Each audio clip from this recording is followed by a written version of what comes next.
വിദ്യാർത്ഥികളുടെ ജീവിതത്തിൽ പ്രകാശം പരത്തേണ്ടവരാണ് അധ്യാപകർ. പഠനത്തിനപ്പുറം അവർക്ക് ദിശാബോധം നൽകേണ്ടവർ. എന്നാൽ വിദ്യാർത്ഥികളുടെ ഭാവി തന്നെ ഇരുട്ടിലാക്കുന്ന ചില അധ്യാപകരുമുണ്ട് നമ്മുടെ ഇടയിൽ. കണ്ണൂരിൽ ഗവേഷണ വിദ്യാർത്ഥിനിയെ ബലാത്സംഗം ചെയ്തത് ഒരു അധ്യാപകനാണ്. കണ്ണൂർ സർവകലാശാലയിലെ അധ്യാപകനും കുറ്റ്യാടി സ്വദേശിയുമായ കെ കുഞ്ഞഹമ്മദിനെ ധർമ്മടം പോലീസ് അറസ്റ്റ് ചെയ്തു.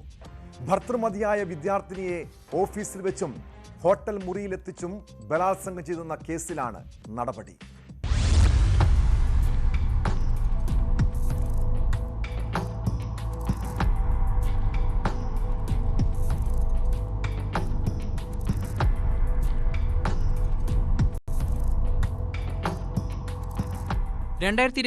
മാർച്ച് 7, 8, 14 തീയതികളിലാണ് കേസിനാസ്പദമായ സംഭവം.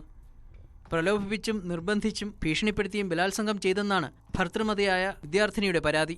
യുവതി നേരിട്ട് സ്റ്റേഷനിലെത്തി പരാതി നൽകുകയായിരുന്നു. ബലാത്സംഗം ഉൾപ്പെടെയുള്ള വകുപ്പുകൾ പ്രകാരമാണ് അധ്യാപകനെതിരെ കേസെടുത്തത്.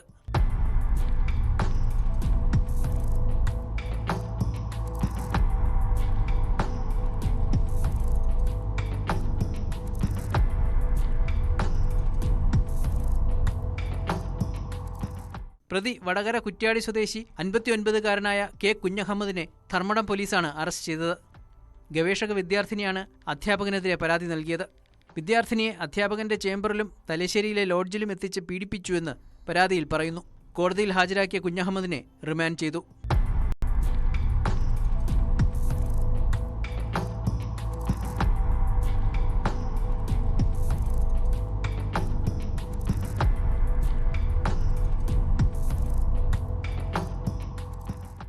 ന്യൂസ് 18 കണ്ണൂർ.